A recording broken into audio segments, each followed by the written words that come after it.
सामाजिक समरसता मंच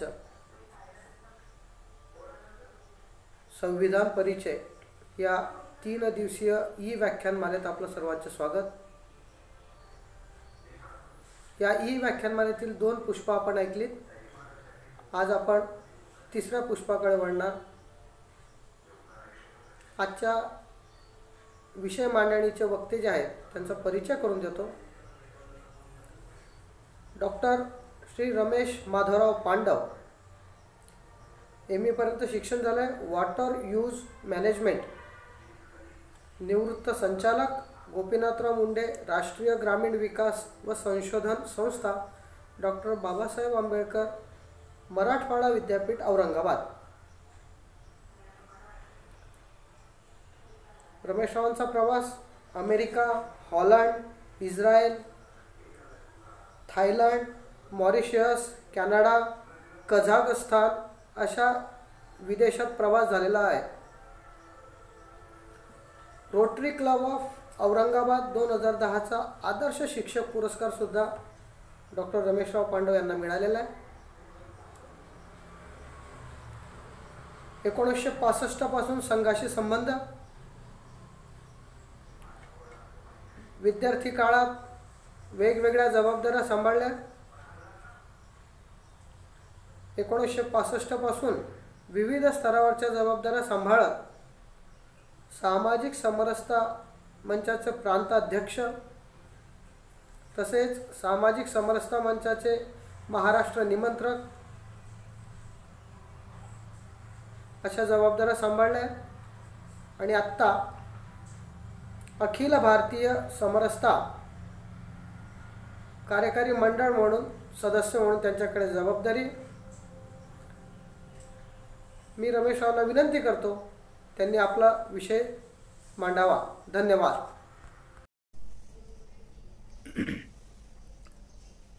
नमस्कार। जय संविधान।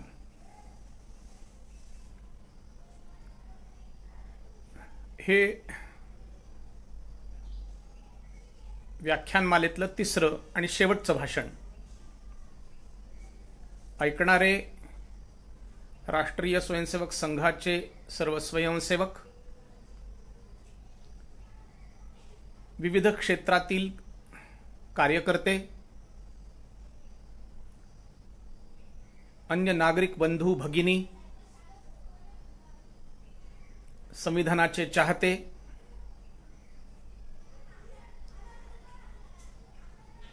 आणि चिकित्सक मंडळी, आज हा समारोपाचं सत्र आहे, समारोपाचा दिवस आहे। समारोप करण्याची जबाबदारी माझ्यावर आली याचं एकमात्र कारण असं दिसतंय ते म्हणजे वय। माझ्या आधीचे दोन्ही वक्ते माझ्यापेक्षा वयानं जरा लहान असल्यामुळे माझ्यावर ही व्याख्यानमालेची समारोपाची जबाबदारी आलेली आहे। आम्ही तिघेही एकमेकांना ओळखतो।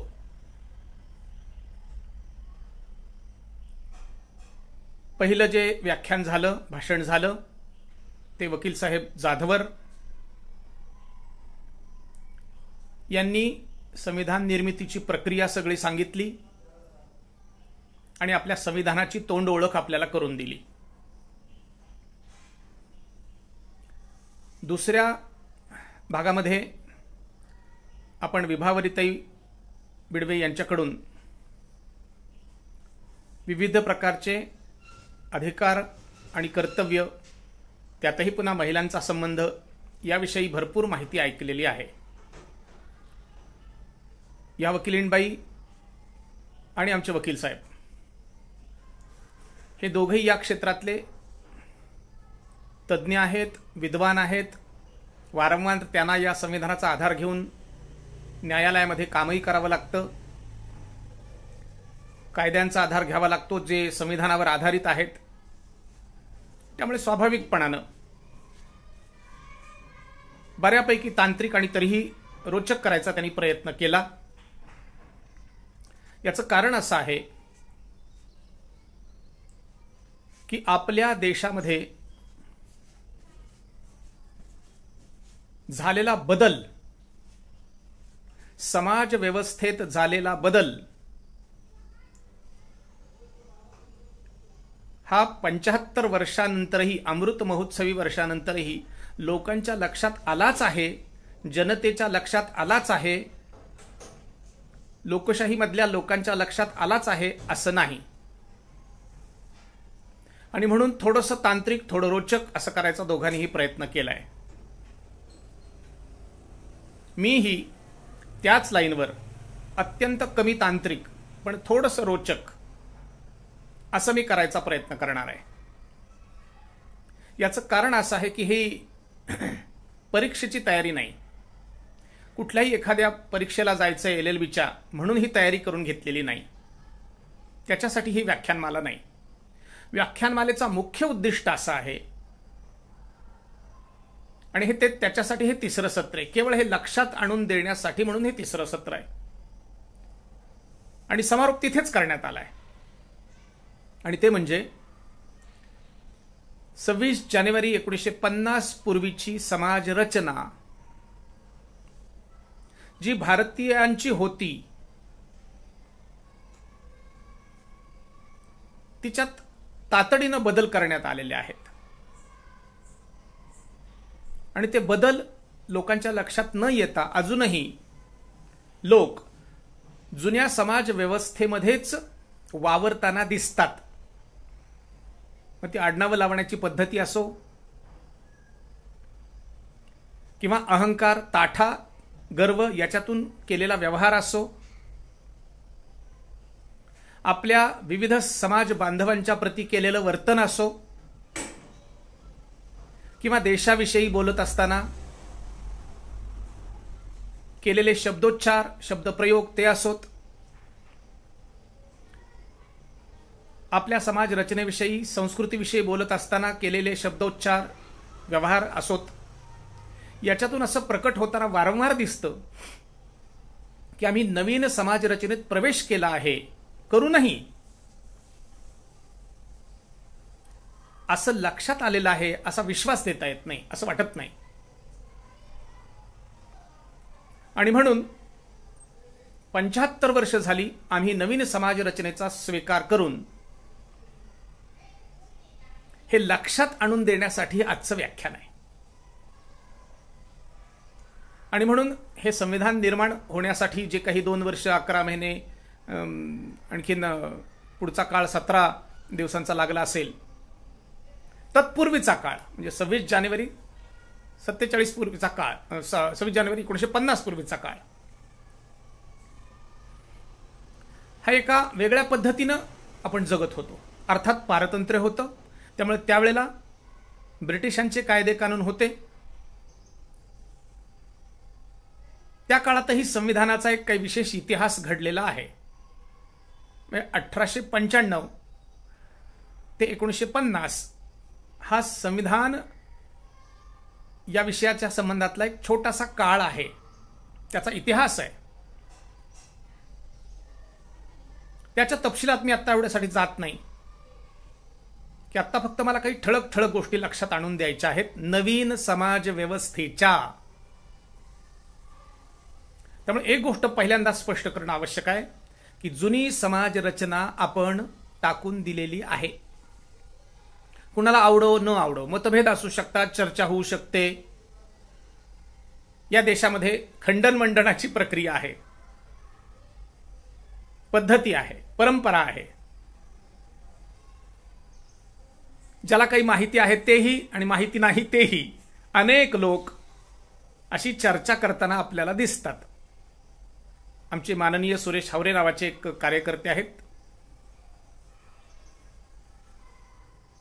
त्यांची एके ठिकाणची या संविधानाच्या विषयावरच्या पुस्तकासंबंधित प्रस्तावना माझ्या वाचनात आली. संविधानाचे अंतरंग या पुस्तकाच्या प्रस्तावनेमध्ये ते म्हणतात की ज्याला संविधान काहीच माहिती नाही अशी मंडळी जरा जास्त बोलताना दिसतात. आणि खरं म्हणजे ज्यांच्याकडून अपेक्षा होती की संविधान हा विषय पुढे नेतील, शिकवतील, समाजापर्यंत नेतील, त्यांनी फार निराशा केली, व्यक्तिगत माझी तरी. 75 वर्ष ते विशेषतः पुरोगामी लोक स्वतःला म्हणवणारे 75 वर्ष संविधान क्वचितच बोलायचं, मनुस्मृतीच अधिक बोलायची, अशी तऱ्हा त्यांची राहिली. अपेक्षा अशी होती की कधीतरी संविधान, त्याचे अभ्यासवर्ग, त्यातल्या तरतुदी याच्या संबंधात समाजातलं प्रबोधन देशभर तालुका ग्रामीण स्तरापर्यंत जाईल अशी व्यवस्था करतील. ती व्यवस्था सुद्धा राष्ट्रीय स्वयंसेवक संघालाच करावी लागत आहे. हे त्यातली एका अर्थानं आनंदाची, एका अर्थानं दुःखाची गोष्ट आहे. ज्यांनी स्वतःला संविधानवादी म्हणून घ्यायचा प्रयत्न केला आणि लोकांना मात्र मनुवादी म्हणून सतत छळत गेले, ते मंडळी मनुवादाच्या पलीकडे सरकलीच नाहीत आणि त्यामुळे पुरोगामी मंडळी प्रतिगामी कधी झाली हे कळलंच नाही. आपण मात्र जवळजवळ गेली 20 वर्ष या विषयाच्या संबंधामध्ये अभ्यास करत आहोत, प्रसार करत आहोत, प्रचार करत आहोत, त्याच्यावरची पुस्तकं लिहित आहोत आणि आता तर आपण व्याख्यानमाला सुद्धा आपण घेतो आहोत. हेतू स्पष्ट आहे आणि जो मी सुरुवातीला स्पष्ट केला त्याचा मी आणखी पुन्हा उच्चार करत नाही. आणि म्हणून नवीन समाज रचना या संविधानानं आपल्याला दिलेली आहे. हे खरं आहे की त्याच्यामध्ये दुरुस्ती करण्याची पण सोय आहे. संविधानाचे निर्माते बाबासाहेब आणि त्यावेळचे जे काही सगळे कॉन्स्टिट्युएंट असेंब्लीचे, संविधान सभेचे सदस्य आहेत, सगळ्यात सुबुद्ध वर्ग होता. या देशाचं क्रीम होतं. कोण नव्हतं त्याच्यात? राजेंद्र प्रसाद होते, सरदार वल्लभभाई पटेल होते, पंडित जवाहरलाल नेहरू होते, राजगोपालाचारीजी होते, अनेक महिला होत्या. आणि गमतीची गोष्ट अशी की 1946-47च्या दरम्यान महात्मा गांधींनी स्वतःच एक संविधान लिहिलेलं होतं. अग्रवाल नावाच्या त्यांच्या शिष्याने लिहिलं. त्याच्यावर सुरुवातीला महात्मा गांधींनी आणखीन काही 5-2 पान लिहिलं की माझ्या सगळ्या विचाराचं संकलन करून त्याने लिहिलंय. त्याच्यात जवळजवळ 70 कलम किंवा त्याच्यापेक्षा अधिक कलम सगळे होती आणि त्याचीही चर्चा या संविधान सभेत झाल्याचं एका ठिकाणी माझ्या वाचनात आलं. त्यामुळे संविधानाचा विचार या देशातल्या सगळ्यांना केला. कारण तत्पूर्वीचा जवळजवळ 90 वर्षाचा जो लढा आहे तो जसा हिंसेचा आहे, जसा तो काय म्हणायचं त्याला वेगळ्या संघर्षाचा आहे, इंग्रजांच्या आक्रमणाचा आणि त्यांच्या गुलामीचा आहे, तसा वैचारिक संघर्ष सुद्धा खूप मोठा आहे. आणि त्यामुळे त्याच काळामध्ये काही कायदे कानूनचंही राज्य असावं असे विचार पुढे आले. पुढे त्याला स्वराज्याचं असावं असंही म्हणण्यात आलं. टिळकांनी ही मुवमेंट सुरू केली. पुढे मोतीलाल नेहरूंनी त्याच्यामध्ये आणखीन भर घातली.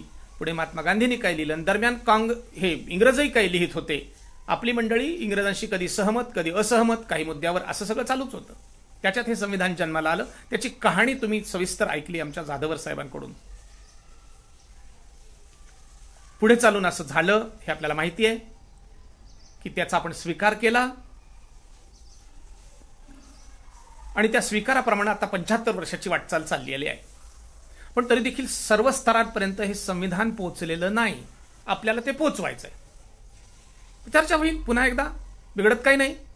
मी सुरुवातीला म्हटलं तसं रामकृष्ण गौतम की धरती महावीर का ज्ञान यहा वाणी खंडन मंडन करती शंकरचारो धाम जहा जितने दर्शन राहे उतनी चिंतन का चैतन्य भरा. आमच्या देशात चिंतनाचं चैतन्य सतत राहिलेलं आहे. आणि म्हणून या संविधानासंबंधामध्ये मला जे काही सुचलं, वाटलं, याच्यावरून वाटचाल करत असताना, चिंतन करत असताना ते मी मांडणार आहे. आपल्यापैकी अनेकांना त्या गोष्टीची माहिती आहेच, पण तरी देखील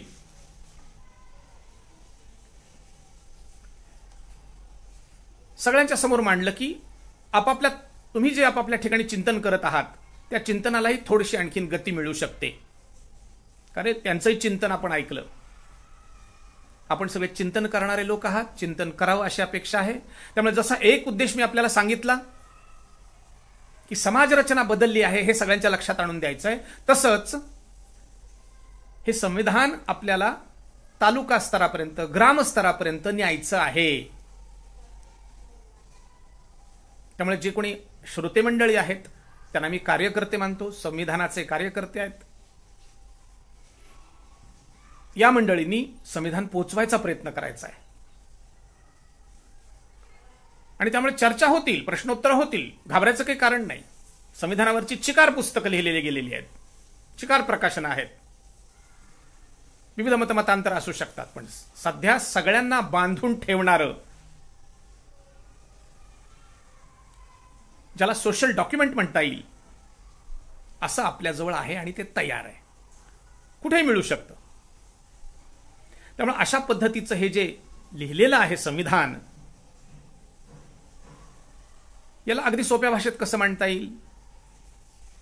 समाज चालवण्यासाठीचा विधिविधान, त्याची विधान आहेत त्याच्यात, आणि त्याचा जो विधी आहे, त्याची जी विधानं आहेत ती आपल्याला सगळ्यांच्यापर्यंत पोहोचवायची आहेत. आणि एकदा आपल्याला माहिती आहे, समाज म्हटलं की त्याला विविध प्रकारचे आयाम असतात. अशा प्रकारच्या सगळ्या आयामांच्या संबंधामध्ये या संविधानात काही ना काहीतरी म्हणलेलं आहे, कुठे ना कुठेतरी म्हणलेलं आहे. त्यातल्या अगदी काही आयामांना थोडासा मी स्पर्श करणार आहे. असं करण्याचं आणखीन एक कारण आहे, ते सांगून मग प्रत्यक्ष काही कलमांच्याकडे आपण वळूया, आर्टिकल्सकडे वळूया, ज्याला सेक्शन्स असंही म्हटलेलं आहे. बाबासाहेबांनी त्याच्या संबंधात स्पष्टीकरण दिलंय. 25 नोव्हेंबर 1949चं भाषण, संविधान सभेतलं शेवटचं भाषण बाबासाहेबांचं, आपण मुळातून वाचण्यासारखं आहे. त्याच्यात त्यांनी स्पष्ट म्हणून म्हटलंय की अशा अवस्थेत या देशाला राष्ट्र कसं म्हणायचं, आणि राष्ट्र या शब्दाची व्याख्या जर अशी असेल तर भूतकाळाचा मागोवा घेत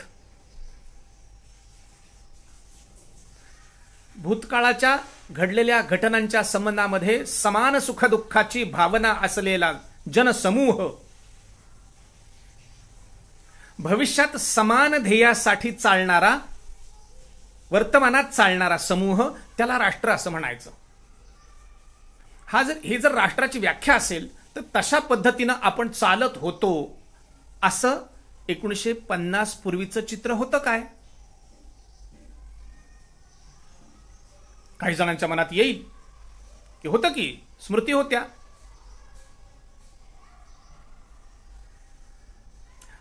मी असंच एकदा काही चर्चा करत असताना ऐकलं, बोललोही आहे. मनुस्मृती ही पहिली केवळ असेल, पण त्याच्यानंतर 17 महत्वाच्या स्मृती आहेत, असं मी एका ठिकाणी विधान केलं. आणि त्यामुळे आत्ताच्या ह्या संविधानाला आणि त्याला जोडून असणाऱ्या हिंदू कोड बिलाला एक वेगळ्या स्मृतीचं नाव दिलं पाहिजे. संविधान सभेच्या चर्चेच्या वेळेला अनेकांनी त्याला काही ठिकाणी भीमस्मृती असं म्हटलेलं आहे. पण पुढच्या काळात ते भीमस्मृती असं नामाभिधान नाही झालं, त्याला संविधान असंच नाम झालं. पण एवढा मोठा जो देश आहे, या देशाच्या पाठीवर केवळ 16-17 नाही तर विविध पद्धतीच्या 133 स्मृती होत्या. आणि संविधान सभेतल्या अनेक मंडळींनी ह्या सगळ्या गोष्टींचाही अभ्यास केला होता.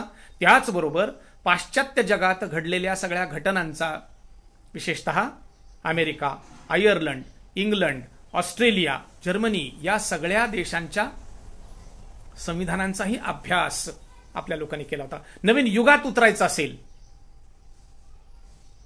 तर आपल्याला पृथ्वीच्या पाठीवर असणाऱ्या विविध देशांचा अभ्यास करणं आवश्यक होतं. तो आपल्या लोकांनी केला. आणि त्याच्या पार्श्वभूमीवर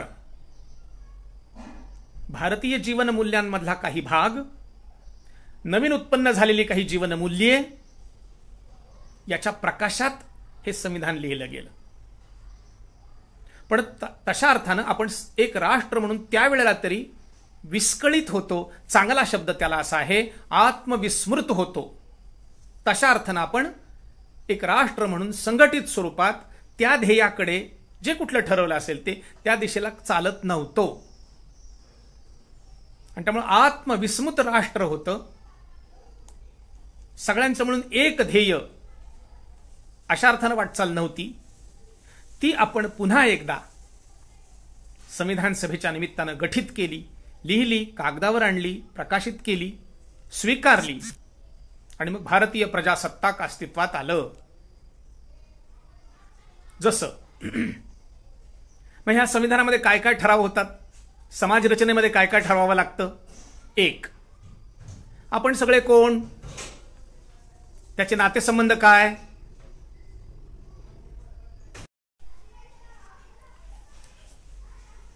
ही भ्रातृभावाची व्यक्ती व्यक्तींच्या मधली, अर्थात त्यात भगिनी भाव आलाच बरं का, ही जी कल्पना आहे ही आम्ही उंचावत उंचावत उंचावत किती दूरपर्यंत न्यावी, तर त्याचं टोक आम्ही गाठलेलं आहे. आणि ते टोक आपण लक्षात ठेवलं पाहिजे. आमची ही संकल्पना इथेच थांबत नाही. आमची ही संकल्पना पुढेपर्यंत जाते आणि म्हणून 51व्या कलमामध्ये ही कल्पना पुरेशी आणखीन विकसित करण्यात आलेली आहे. विश्वबंधुत्वाचं नातं सांगता येईल इथपर्यंत ते आपण खेचत खेचत नेलेलं आहे.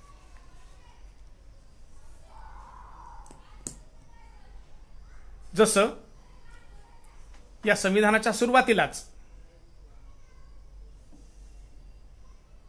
पंडित जवाहरलाल नेहरूंचं मार्गदर्शक एक भाषण झालं आणि म्हणून त्याच्यात त्यांनी स्पष्टपणानं म्हटलं, एकंदर साधारण 8 मुद्दे काढता येतात त्या भाषणाचे, त्यातला 8वा मुद्दा आहे, ह्या जगाच्या शांततेसाठी आमच्या संविधानाचा, आमच्या देशाचा उद्देश, जसं कसा देश निर्माण व्हावा हे आहे, तसंच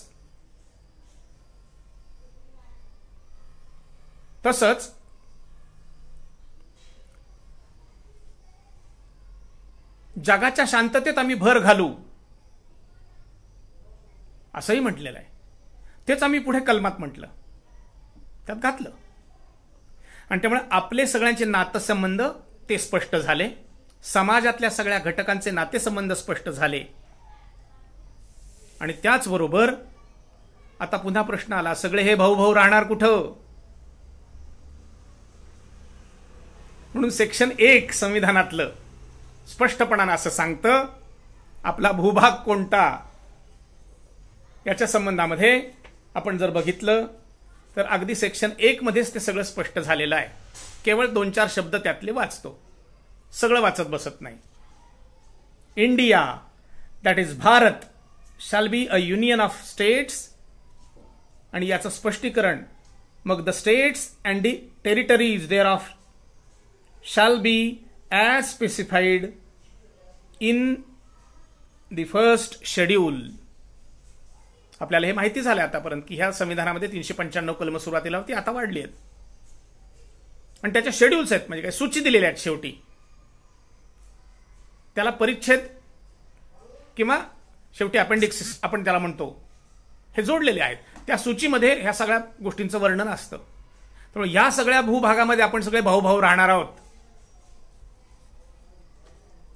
त्यामुळे आपण सगळे भाऊ भाऊ राहणार या देशात, म्हणजे ह्या भूभागावर, याचंही स्पष्टीकरण याच्यात येतं. ते आलं पाहिजे, आपल्याला ती माहिती पाहिजे. कधीतरी एकदा, मी अनेक वेळेला, मी आता प्राध्यापक असल्यामुळे सांगतो की घरात आपल्या देशाचा नकाशा तर लावा, खोलीत आपल्या नकाशा लावा ना. बाकीच्या कोणाकोणाचे नकाशे लावता, चित्र लावता, फोटो लावता, हेही नकाशा लावायला काय हरकत आहे. त्याचे आणखीन वेगळे वेगळे उपयोग आहेत, ते भाग वेगळाच. पण ह्या देशात मी राहतो, हा माझा भूभाग, आपल्याला त्याचं ड्रॉइंग तरी थोडंफार करता आलं तर फारच छान. बऱ्याच वेळा नाही तर कोणता प्रांत कुठे, कोणती राजधानी कुठे, हे सुद्धा बऱ्याच वेळेला आपल्याला शोधता येणं अवघड जातं. म्हणून आपण ज्या भूभागावर राहतो पृथ्वीच्या पाठीवर, ते आपल्याला माहिती पाहिजे. ते त्याच्यात दिलंय ना. आपण आणखीन पुढे सरकूया. मग आपण सगळे राहत असताना आपल्या जीवनाला आयाम आहेत. समान पद्धतीनं जन्मलेला तो समाज, त्या मानवी समाजामधूनही पुन्हा वेगवेगळे समाज निर्माण झाले, पृथ्वीच्या पाठीवर विकसित झाले. आपण भारतात उत्पन्न झालो. मग या ठिकाणी मानवी जीवनाला वेगवेगळे आयाम आले, जगभरही आले. हा, कोणी मागे कोणी पुढे असू शकेल, त्याच्यातही पुन्हा मतभेद असू शकतात. आणि म्हणून मग ज्याला त्याला आपापली एक उपासना पद्धती आली, रिलिजन आला. आणि हे आपल्या पूर्व परंपरेतही आहे.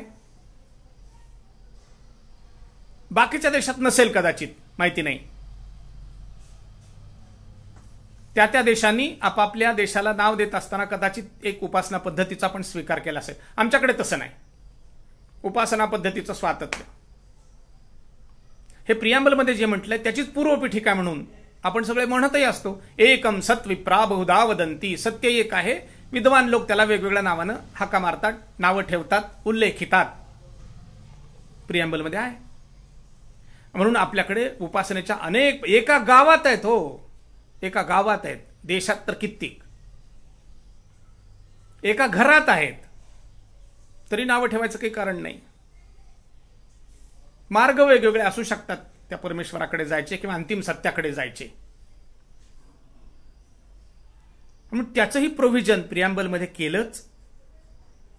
पण त्याचबरोबर आपल्याकडे आपण आणखीन एक गोष्ट केली, म्हणजे आपल्या देशाची प्रतिज्ञा. आपण नागरिकांनी घ्यायची प्रतिज्ञा. त्या प्रतिज्ञेमध्ये आपण सगळे म्हणतो आहोत पुन्हा एकदा, आपण भाऊ भाऊ आहोत आणि इथल्या परंपरांचा मला अभिमान आहे. चांगल्या परंपरांचा अभिमान आहे. वाईट परंपरांचा अभिमान कसा असेल, कशाला ठेवायचा? त्या संबंधामध्ये आपले कवी म्हणतात सुद्धा, जुने जाऊ द्या मरणा लागून, गाडून जाळून किंवा पुरून टाका. वाईट गोष्टी आहेत त्या आपण करू, कारण चिकित्सा चालू आहे. वाईट गोष्टी आम्ही नष्ट करू. म्हणून चांगल्या असतील त्या प्रथा परंपरांचा आम्हाला अभिमान आहे. अशा परंपरेने चाललं पाहिजे. आणि मग त्याच्यामध्ये फार फार अतिप्राचीन काळी जेव्हा केव्हा असेल तशाच प्रकारची मानवत्वाची प्रतिष्ठा आपण या नवीन संविधानात दिलेली आहे. सामाजिक समता ही आपण त्याच्यात घातली आहे. आर्थिक समता ही आपण त्याच्यात घातली आहे. आणि त्याच्यासाठी 16, 17, 18 ही तिन्ही कलमं आहेत.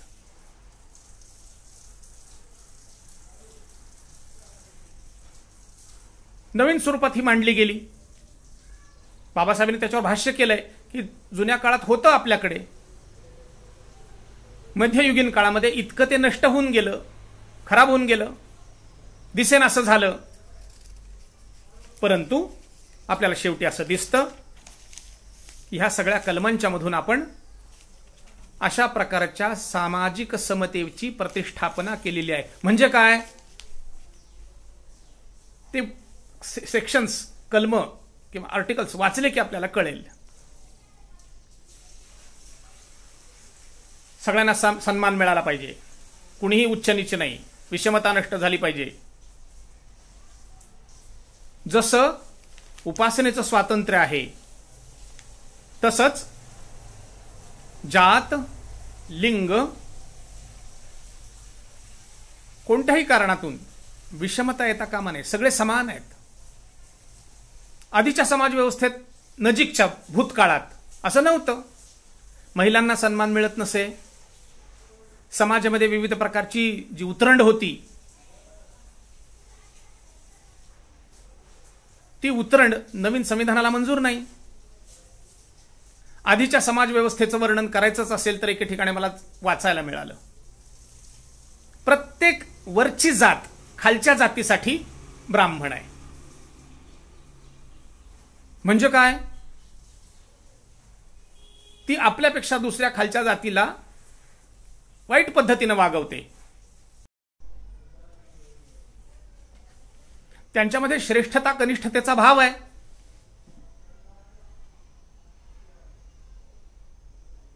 जात कोणतीही घ्या, तिच्या वर आणि खाली असं काही ना काहीतरी असणार. सगळ्यांच्या बाबतीत अपवाद कोणी नाही. आणि म्हणून अशा श्रेष्ठता कनिष्ठतेचा भाव बाळगण्याच्या भावनेला आपल्याकडे पुढच्या सामाजिक आंदोलनांमध्ये ब्राह्मण्य असं नाव पडलं.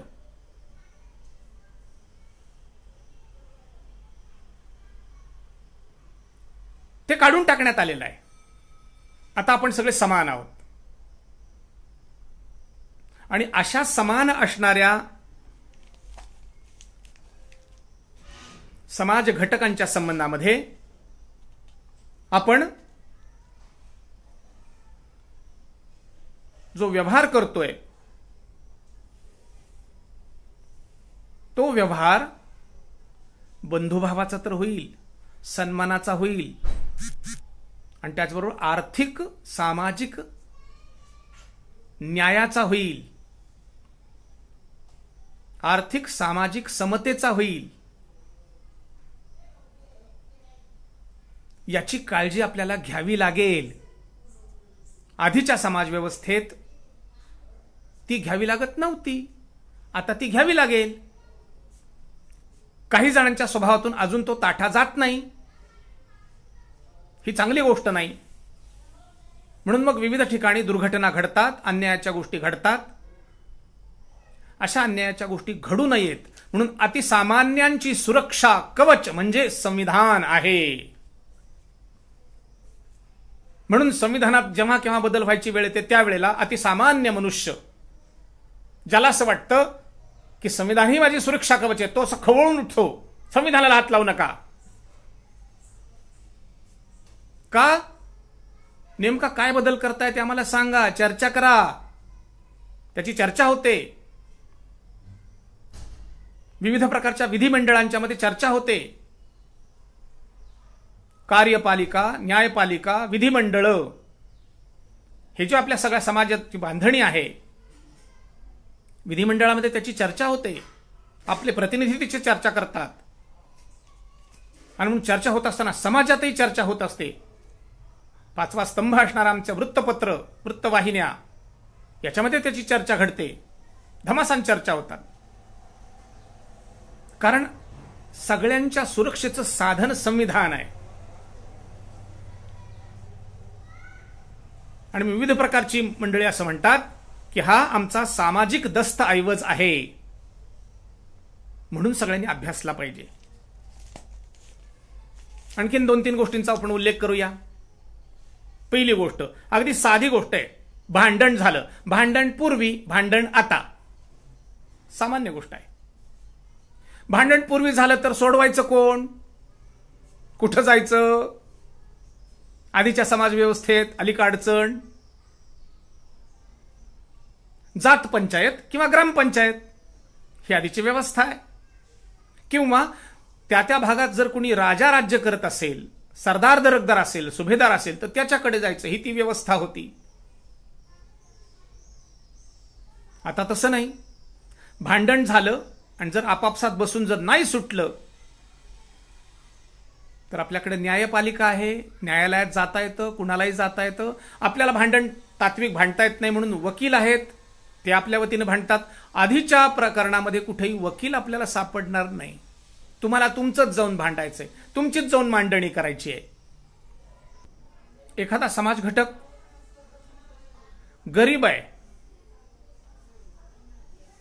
दुबळा आहे, शक्ती म्हणून दुबळा आहे, त्याला पोलिसांची मदत घेता येते. आता पोलीस फोर्स आला नवीन समाज व्यवस्थेमध्ये, तिथे जाऊन तक्रार करता येते. दिवाणी, फौजदारी वेगवेगळ्या प्रकारचे खटले चालतात. तालुका स्तरापर्यंत न्यायालय आहेत. आणि त्यामुळे भांडण जर लागलं तर सोडवायचं कसं, हे आधीची पद्धती आणि नवीन पद्धती याच्यात फरक आहे.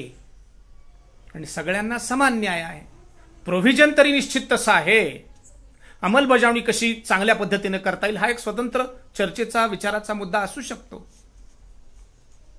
म्हणून जसं जेवण आहे, जसं भांडण आहे,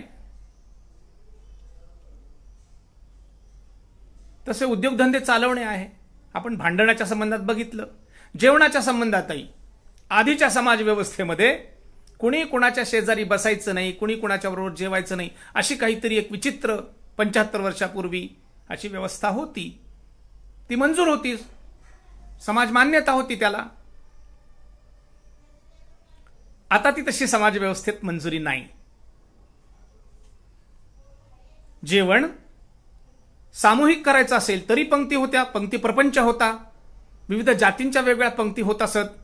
अगदी कथा कीर्तनानंतर होणाऱ्या पंक्तीत सुद्धा पंक्ती प्रपंच असायचा. मी स्वतः ते डोळ्यानं पाहिलंय. आता नाही तसं चालणार. अशी जर वेगळी पंगत बसली तर लोक निषेध करतील, धिक्कार करतील. आता नवीन पद्धती बदलली हे आपल्या लक्षात आलं पाहिजे. आपण सगळे समान आहोत. जर आता जात शिल्लकच नाही, अबॉलिश करण्यात आलेली आहे, तर मग भेदभाव कसला? आणि म्हणून नवीन पद्धतीमध्ये हॉटेल्स आली, रेस्टॉरंट्स आली, लग्न कार्यामधले कार्यक्रम आले, पंक्ती प्रपंच नाही. पूर्वी बुफे पद्धती नव्हती, आता बुफे पद्धती आली. वाढायला पण माणसं नाही, तिथून घ्या आणि खा. पूर्वी धर्मशाळा होत्या, आता हॉटेल्स आहेत, लॉजेस आहेत. पण अजूनही अशा प्रकारचा काही एक विचित्र समाज आपल्याकडे आहे की गावाच्या बाहेर पडला नाही, तालुक्याच्या पलीकडे गेला नाही, त्यामुळे कधी हॉटेलमध्ये कधी उतरायची वेळ आली नाही. आमच्या एका मित्राने मोठा छान गोष्ट सांगितली. पहिल्यांदाच घराबाहेर पडला, जिल्ह्याच्या ठिकाणी गेला, प्रांताच्या राजधानीच्या ठिकाणी गेला, आणि तिथं बघितलं स्टँडच्या बाहेर आल्याबरोबर संतोष लोडगे, साळुंके लोडगे, आणि सगळीकडे असे लोडगे लोडगे दिसायला लागले. उमाकांत लोडगे. आणि म्हणाला ही जी लोडगे कंपनी ती भयंकर श्रीमंत आहे. गावाकडे गेल्यावर मित्रांना सांगायला लागला, आपण आपल्याला खूप श्रीमंत समजत होतो, तसं नाहीये, हे लोडगे फार श्रीमंत आहेत. मग त्या मित्रांनी सांगितलं की अरे ते लोडगे नाही, ते लॉज लिहिलेलं आहे. पण तो सांगत होता की स्टँडच्या बाहेर आले की सगळीकडे लोडगे लोकांचीच दिसतात घरं. बरं, किती त्या घराला खोल्या? समाज व्यवस्था बदललेली आहे, ती लॉज आहे. आणि म्हणून ही जी नवीन समाज व्यवस्था आहे ही आपल्या आता अंगवळणी पडत चालली आहे, माहिती होत आहे. पण तरी देखील हे झालेले बदल सगळ्यांनाच स्वीकार होत आहेत असं नाही. आपण हे संविधानामुळे घडत आहे हे लक्षात ठेवलं पाहिजे. उद्योग आहेत, अनेक वेळेला जाती निर्मूलनाची भाषणं होतात, त्याच्यावर स्वतंत्र व्याख्यान होऊ शकतं. पण एक या संबंधातली गोष्ट मला सगळ्यांच्या लक्षात आणून द्यायची. जाती म्हणजे तरी काय? जुन्या काळात व्यवसाय होते, त्याच्या जाती तयार झाल्या. कुणी एकाने सगळ्यांना इतका 7,000 विविध प्रकारचे उद्योग काढले असं समजायचं काही कारण नाही. व्यवसायाची आवश्यकता निर्माण झाली, व्यवसाय निर्माण होत गेले, तेच पुढे पक्के होत गेले, त्याच्या जाती तयार झाल्या. जर असं सत्य असेल, बाबासाहेबांचा एक या विषयावरचा प्रबंध आहे, लिखाण आहे, निबंध आहे, भारतातील जाती या विषयावरचा, त्याच्यात त्यांनी स्पष्टपणाने म्हटलंय, गुणदोषांचं सगळं वर्णन केलंय. त्याच्यात त्यांनी स्पष्ट म्हटलंय की असे व्यवसायामुळे जाती झाल्या. ठीक, आता पुढे मग जाती निर्मूलन करायचं म्हणजे काय करायचं? व्यवसायाचं स्वातंत्र्य द्यायचं. मी कुठेही कोणत्याही घटकात जातीत जन्मला असेल, मला माझ्या स्वातंत्र्य पाहिजे, उद्योगाचं स्वीकार करायचा, आणि ते मला 17व्या कलमानं मिळालेलं आहे. मला उद्योगाचं स्वातंत्र्य आहे. जेवढी माझी आर्थिक क्षमता असेल, जेवढी माझी मानसिक ताकद असेल, जशी जशी माझी वृत्ती, आवड, निवड असेल, तसा मी व्यवसाय निवडू शकतो. मला भोजनालय काढावं वाटलं, भोजनालय काढीन. मला विमानाचा कारखाना काढावा वाटला, विमानाचा कारखाना काढीन. मला जहाज बांधणीमध्ये रस आहे, जहाज बांधणीत जाईन. मला केवळ गाण्यामध्ये रस आहे, गाणी म्हणीन. मला डोंगर चढणे उतरणे याच्यामध्ये इंटरेस्ट फार आहे, मी तशा प्रकारचे ट्रेकिंगच्या आयोजकाचे उद्योग काढीन. एक ना दोन. परवा एक छान उद्योग मला एका माझ्या प्रवासात पाहायला मिळाला. ज्यांच्याकडे माझी उतरायची सोय होती त्यांनाच विचारलं, काय उद्योग करता? तो म्हणला, दर 8 दिवसाला जाऊन दुकानातल्या पाट्या बदलतो. म्हणलं म्हणजे काय? तर म्हणाले, छान छान म्हणी लिहिलेल्या माझ्याकडे, अगदी छोट्या शॉर्टमध्ये लिहिलेल्या म्हणी आहेत माझ्याकडे. त्या दुकानात जायचं, मागच्या 8 दिवस ठेवलेली छान म्हण असेल, महापुरुषाचं वचन असेल, ते तिथंच काढून घ्यायचं आणि नवीन ठेवायचं. त्याचे पैसे मिळतात. शेकडो ठिकाणी तो जातो. आता हा काय व्यवसाय जुन्या काळात नव्हता, नवीन काळात आला. अशा प्रकारचे नवीन उद्योग निघतात. जुन्यापैकी कोणताही उद्योग निवडायचा असेल तरच ते सुद्धा चालतं, पण हे 17व्या कलमानं आम्हाला दिलेलं आहे. आणि म्हणून आपल्याला त्याच्यातून जातीभेद निर्मूलन करता येतं. एवढंच नव्हे तर ज्या समाजाच्या अंतर्गत जाती आहेत अशा जाती मोडायला सुद्धा परवानगी आहे. त्याच्यासाठी याच संविधानाचं पुढचं एक्सटेंडेड स्वरूप आपल्याला असं बघायला मिळतं. बाबासाहेबांनी हिंदू कोड बिल लिहिलंय आणि त्याच्यात आंतरजातीय विवाहाला मंजुरी दिली आहे. त्याची कलमं त्याच्यात आहेत. संविधानाची मंजुरी असा त्याचा अर्थ आहे. मला माझा जोडीदार निवडायचा आहे आणि म्हणून अशा प्रकाराने मला माझा जोडीदार निवडण्याचा अधिकार मला प्राप्त झालेला आहे. ही नवीन समाज रचना आहे. काही लोक अजूनही जुन्या काळात रमतात आणि त्याला विरोध करतात. 75 वर्ष झाली ना, अजून किती पाहिजे? आणि म्हणून याच्यातून हळूहळू जुनी सांस्कृतिक मूल्य जी चांगली असतील ती टिकवून ठेवून संवैधानिक मूल्यांच्या आधारानं आपल्याला पुढे पुढे चालायचं आहे. संविधानात काही मूल्य जरूर आलेली आहेत, काही राहिले असतील. अनेकांचं त्या बाबतीत म्हणणं आहे. मी ज्या ज्या ठिकाणी चर्चा करतो त्या त्या ठिकाणी आणि काही ठिकाणी लिहिण्यात पण आहे. आता माझ्याकडे काही पुस्तक आहेत. त्यांचं म्हणणं असं, बाबासाहेबांच्या मनात असलेलं सगळं संविधानात आलं नाही. नसेल आलं, नाही आलं, खरंय. पुढच्या काळात चिंतन करून त्याच्यामध्ये तुम्ही घालू शकता. बाबासाहेबांच्याच चिंतनाचा काही भाग पुन्हा त्याच्यात येऊ शकतो. नको कोण म्हटलंय? बाबासाहेब स्वतःच म्हणतात या पिढीचे विचार पुढच्या पिढीवर लादण्याचं काही कारण नाही. त्यामुळे हे प्रवाही आहे, लवचिक आहे. मात्र विधिमंडळांच्या मध्ये विशेष बहुमत असणं आवश्यक आहे. तरच तुम्हाला बदल करता येतो, नाही तर नाही करता येत. उगाच मला वाटलं म्हणून बदल करा ऐसा नाही कर सकते. आणि म्हणून अशा प्रकारची जी संवैधानिक मूल्य आहेत, बाबासाहेबांचं त्याच्यावरही एक भाषण आहे. संवैधानिक नीतिमत्ता असा शब्दप्रयोग बाबासाहेबांनी दिलाय. ह्या संविधानाचं पालन करायचं की नाही? आणि म्हणून एक चांगला शब्द अलीकडे आहे, रिलिजियसली ऑब्झर्विंग दी व्हॅल्यूज. जसं तुम्ही धर्माचं तो तथाकथित रिलिजनचं पालन करता, धर्माचं नव्हे रिलिजनचं पालन करता, तशा अर्थानं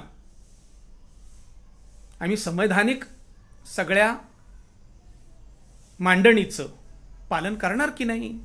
जर आम्ही असं करणार नसू तर गडबड होईल. आणि म्हणून आपल्याला ही आर्थिक समता सुद्धा आणण्याच्या दिशेनं गतीनं वाटचाल करायची आहे. इतका फरक दोन घटकांच्या मध्ये नाही चालायचा. माझं घर 25 मजल्यांचं, माझ्या मित्राचं घर जेमतेम 1 मजल्याचं. हे केव्हा ना केव्हा तरी क्रोध उत्पन्न करणार. मला ते स्वातंत्र्य नाही. संवैधानिक मूल्यांचा जर मी स्वीकार करणार असेल तर मला विचार करावा लागेल की सगळेजण माझ्याबरोबर कसे येतील. आणि अशा प्रकारची विषमता समाजात असल्यामुळे आपल्या राष्ट्रीय स्वयंसेवक संघाचे सरकार्यवाह होजबळेजी यांनी म्हटलंय, विषमता असेपर्यंत आरक्षण राहणार. त्या आरक्षणचं प्रोव्हिजनही त्याच्यात केलेलं आहे.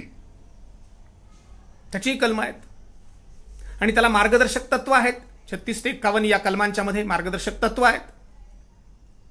याच्या आधाराने आम्हाला ह्या विषमतेचं निर्मूलनही करावं लागेल. कारण आपण जर बंधुभावाचं तत्व घेतलेलं असेल, आपण जर समाज म्हणून पाहणार असू, देश म्हणून पाहणार असू, तर आम्ही सगळ्यांचा विचार करतो आहोत हे लक्षात आलं पाहिजे. वारंवार या गोष्टीचा विचार केला जातो. मला जास्त मार्क, त्याला कमी मार्क, त्याला प्रवेश मिळाला, मला नाही मिळाला. वारंवार याचा उच्चार होतो. हे केव्हा तरी चिंतन करण्याची गोष्ट आहे. जर एकट्याचाच विचार करायचा असेल तर हा तुमचा विचार बरोबर आहे. समाजाचा विचार करायचा असेल तर त्याचा इतिहास, भूगोल सगळा आम्हाला लक्षात घ्यावा लागतो. मला एकट्याचा विचार करून चालत नाही.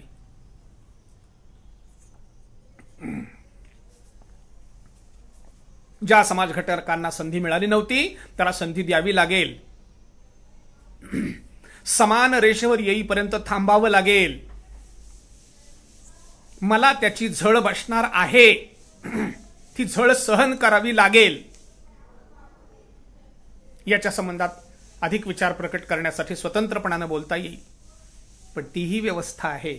याचं कारण असं की सगळ्या जणांना जर समान पातळीवर आणायचं असेल तर ही व्यवस्था करावी लागेल. ती संविधानात केली आहे. आधीच्या समाज व्यवस्थेत ते नव्हतं. शेकडो हजारो वर्ष तसंच आम्ही खेचत होतो. आमचे समाज बांधव अनेक अनेक जाती घटक अन्नान्न करून तडफडत होते. मला ढेकर देईपर्यंत जेवणाचा मला कसा कुठला अधिकार आहे, कसा असेल? मी व्यक्तिगत विचार करणार असेल तर ढेकर देत बसेन, पण समाजाचा विचार करणार असशील, म्हणजे सोशल सेन्स माझा विकसित झाला असेल तरच मला हे पचेल, रुचेल, आवडेल आणि मी ते करीन. माझ्या घरातल्या अन्य बंधू भगिनीसाठी जशी मी झळ सहन करतो तसं समाजातल्याही अन्य बंधू भगिनीसाठी मला झळ सहन करावी लागेल. हे नवीन समाज रचनेतलं एक संवैधानिक मूल्य आहे. या मूल्याच्या उपासनेसाठी म्हणून जागोजाग संविधान अभ्यास मंडळ स्थापन झाली पाहिजेत. आणि अशा प्रकारचं जागरण करता करता आपल्याला जुन्या सांस्कृतिक मूल्यांची सुद्धा आठवण असली पाहिजे. ती मूल्य पण आहेत, काही युनिव्हर्सल आहेत, काही टाकाऊ आहेत. टाकाऊ आहेत ती टाकली पाहिजेत, आणि जी चिरंतन आहेत, चांगली आहेत, ती टिकवली पाहिजेत. नको कोण म्हटलंय? पण आपलं असं मुक्त मन असणं, त्याला मोकळं मन असणं, ओपन माइंड असणं हे खूप आवश्यक आहे. तर संविधान आपल्याला पचेल, रुचेल आणि आपण त्याचा प्रचार करू. त्याच्या चिंतन करण्यासाठी जागोजाग अशा टोळक्यांनी बसावं, गावोगाव त्याचं वाचन करावं आणि मग आपला मार्गक्रमण करावं, अशी माझी सगळ्यांना नम्र विनंती आहे. आमचे एक मित्र आहेत, त्यांनी ह्या संविधानावर एक छान गीत सुद्धा रचलेलं आहे. मुंबई, पुणे, पिंपरी चिंचवड, धाराशिव, नांदेड, संभाजीनगर इतक्या ठिकाणी संविधान अभ्यास मंडळ आहेत. जवळजवळ 11 पेक्षा अधिक ठिकाणी आहेत. जागोजाग अभ्यासाला बसलं पाहिजे आणि अभ्यास करून समाजामध्ये त्याचा प्रचार केला पाहिजे. म्हणजे मग आपल्याला न्यायाचं, बंधुतेचं, समानतेचं, समतेचं असं वातावरण तयार करता येईल. पूजनीय सरसंघचालक बाळासाहेब देवस्थाने 1974ला शोषणमुक्त समतायुक्त समाज निर्मितीची घोषणा केली. ती आधीपासूनच होती, पण समाजात फारच चवचाव करायला लागले लोक, मग ते घोषणा केली, अरे तसंच आहे रे, तुम्ही म्हणतात तसंच आहे रे, आम्हाला तेच करायचंय. समजून घ्यायला लोकांना जरा धीर निघत नव्हता, सांगावं लागलं. ज्यांच्याकडून अपेक्षा होती त्यांनी तर केलंच नाही, मी सुरुवातीला म्हणल्याप्रमाणे, परंतु आपण त्याच्यात अग्रभागी आहोत. म्हणून आधीच्या आपल्या व्यवहारात संघ स्वयंसेवकांच्या जरी हे असलं तरी ते प्रकटपणानं समाजासमोर येणं सुद्धा आवश्यक आहे. ते नेण्यासाठी म्हणून अशा प्रकारचं संविधान अभ्यास मंडळांची आवश्यकता आहे. आपण ते सगळ्यांनी मिळून समाजातल्या विविध आयामांच्यासाठी विविध प्रकारचे प्रोव्हिजन्स, कलम, आर्टिकल्स, सेक्शन्स संविधानात काय काय आहेत, वृत्तपत्रातही बऱ्याच वेळेला छापून येतात, ते आपण पाहिले पाहिजेत, वाचले पाहिजेत, त्याची माहिती करून घेतली पाहिजे. आपापल्या गावात काही वकील मंडळी असतात, त्यांचा सल्ला घेतला पाहिजे आणि त्या प्रकाशात आपला सगळा समाज एका स्तरावरून व्यवहार करतोय हे चित्र निर्माण झालं पाहिजे. तर आणि तरच आपला देश बलिष्ठ होईल, बलवान होईल. नाही तर घरात बसून ते चीननं असं केलं, पाकिस्ताननं असं केलं, ते अमेरिकेनं असं केलं, असल्या गपाट्या हाणण्यात काही मतलब नाही. बलवान देश करायचा आहे ना, देश बलवान करायचा ना, तू एकटा नव्हे. देश बलवान जर करायचा असेल तर ह्या गोष्टींचं चिंतन करून समाजाची गती एका दिशेनं नेली पाहिजे, प्रिअम्बलच्या, प्रस्तावनेच्या, उद्दिष्टांच्या. तसं जर झालं तर भारतीय परंपरांचा, श्रेष्ठ परंपरांचा अभिमान धरून, सांस्कृतिक मूल्यांचा, चांगल्या सांस्कृतिक मूल्यांचा अभिमान धरून, युनिव्हर्सल ट्रुथ्स जे आहेत त्यातला अभिमान धरून नवीन संवैधानिक मूल्यांच्या प्रकाशामध्ये, ज्याला 75 वर्ष झाली, संवैधानिक नीतिमत्ता पाळून आपल्याला आपलं राष्ट्र पुन्हा एकदा बळकट करायचं आहे. डॉक्टर भारतरत्न डॉक्टर बाबासाहेब आंबेडकर, पंडित जवाहरलाल नेहरू, सरदार वल्लभभाई पटेल, राजेंद्र प्रसाद, श्यामाप्रसाद मुखर्जी आणि कोण कोण कोण कोण त्यावेळचे सगळे महापुरुष ज्यांनी ज्यांनी या सगळ्या कार्यकलापामध्ये विशेष सहभाग घेतला, त्या सगळ्या महापुरुषांना विशेष आपण अभिवादन करूया. आणि आपल्याला त्यांच्याकडून हे संविधान मिळालं. योग्य त्या प्रमाणात आपण त्याचा प्रचार आपण जरूर केला पाहिजे, चर्चा केल्या पाहिजेत. तो आपला हक्क आहे, तो आपला अधिकार आहे आणि त्याचबरोबर ह्या कर्तव्याचंही पालन आपण करूया. या 3 दिवसाच्या ह्या व्याख्यानमालेचा हा समारोप आहे. आमच्या एका मित्राने त्या संविधानासंबंधाने केलेले जे काव्य आहे त्यातल्या काही पंक्ती आपल्या कानावर घालतो आणि मग माझ्या वाणीला विराम देतो. लोकमनावर अंकित आहे त्याचे गौरवगान, प्रजातंत्राच्या भारतीयांचे संविधान महान. गुलामगिरीतुनी मुक्त होऊनी स्वातंत्र्य मिळविले, विविध भाषिका एकवटुनिया संघराज्य निर्मिले.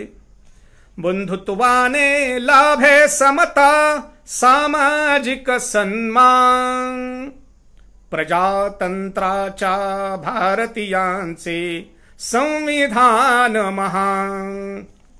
न्यायपालिका कार्यपालिका समर्थ विधिमंडळे, जनकल्याणा राज्य स्थापिती भारतीय सगळे. एक व्यक्तीला एकची मत हे सारे एक समान, प्रजातंत्राच्या भारतीयांचे संविधान महान. हमी लाभे सामाजिक आर्थिक राजकीय न्यायाची, लोकहितास्तव सुरू जाहली यात्रा राज्यांची. जबाबदार सरकार मिळाले सार्वभौम बलवान, प्रजातंत्राच्या भारतीयांचे संविधान महान. अभिव्यक्ती स्वातंत्र्य ही सकला मूलभूत अधिकार, किमान वेतन उपेक्षितनी दुर्बलास आधार. घटनेची मूलभूत चौकट सतत ठेविले भान, प्रजातंत्राच्या भारतीयांचे संविधान महान. उपासना स्वातंत्र्य लाभले निर्गुण ही भक्ती, परंपरा पंथातील जपता जागृत हो शक्ती. प्रगल्भ या देशास वाटतो सार्थची हा अभिमान, प्रजातंत्राच्या भारतीयांचे संविधान महान. लोकमान मनावर अंकित आहे त्याचे गौरवगान, प्रजातंत्राच्या भारतीयांचे संविधान महान. जय संविधान, भारत माता की जय.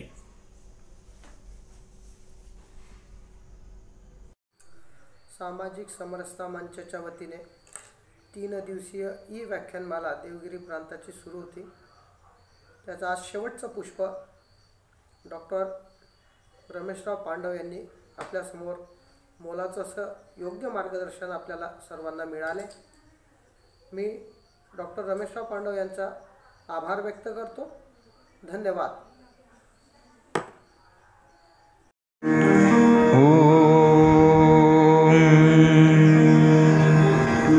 सर्वे भवन्तु सुखिनः, सर्वे सन्तु निरामयाः.